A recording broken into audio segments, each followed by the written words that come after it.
At around 18 degrees north and 55 degrees east, you'll find Oman's spectacular Dhofar mountain range and some of the world's finest twisty roads.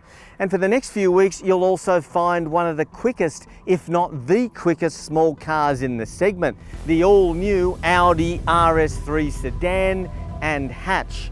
But for what it's worth, we reckon the sedan edges out the hatch in the styling department alone. But that's where comparisons end, because both are armed to the teeth when it comes to firepower. Because under there is an all-new 2.5 litre 5-cylinder pot petrol engine pumping out an A45 AMG crushing 294 kilowatts and 480 newton meters. Well, what does all that mean? Well, it'll smash the 0 to 100 sprint in 4.1 seconds flat, and it's got quattro to all 4 wheels, and it's via a 7-speed dual clutch transmission. But enough chat, it's time to conquer those twisties.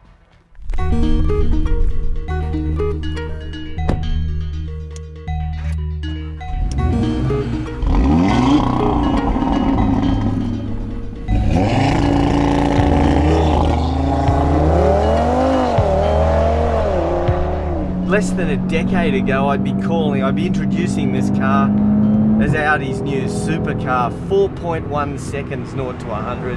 Got a 7-speed dual clutch transmission connecting all 4 wheels.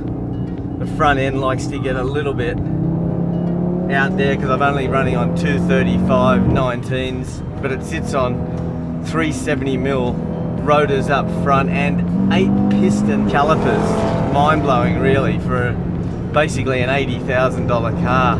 Now the beauty of this new inline 2.5 litre 5-pot engine is that this engine's all new and it's all aluminium as opposed to the old iron block of the past. So we're saving 26 kilos up the front end. Big difference on turn-in roads like these. Massive difference. Beautiful thing about this engine is you've got all that 480 newton meters coming on the song from just 1500 RPM all the way through to the 5800 RPM. I mean, that's a massive torque band. The other thing is the comfort. These sports seats, there's a ton of cushioning below my bum and you're not feeling any of the compressions in the road. This car doesn't have adaptive suspension, it's got fixed springs and dampers.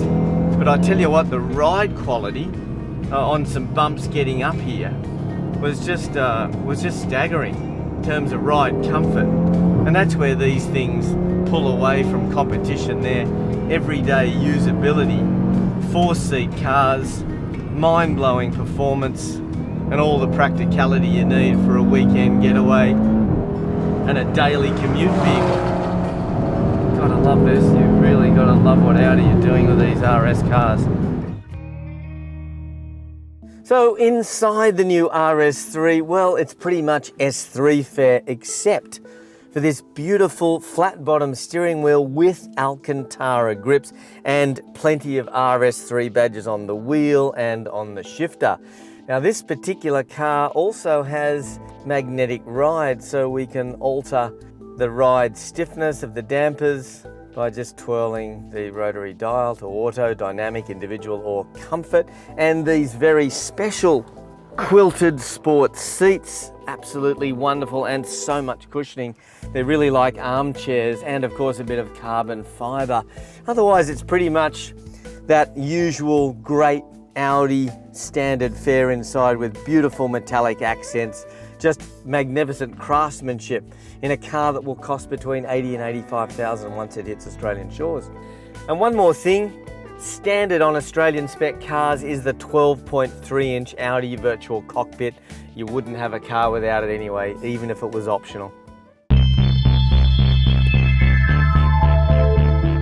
You know, less than a decade ago, I would have introduced the new Audi RS3 as the company's latest supercar, such as its potency and performance seemingly on any given road.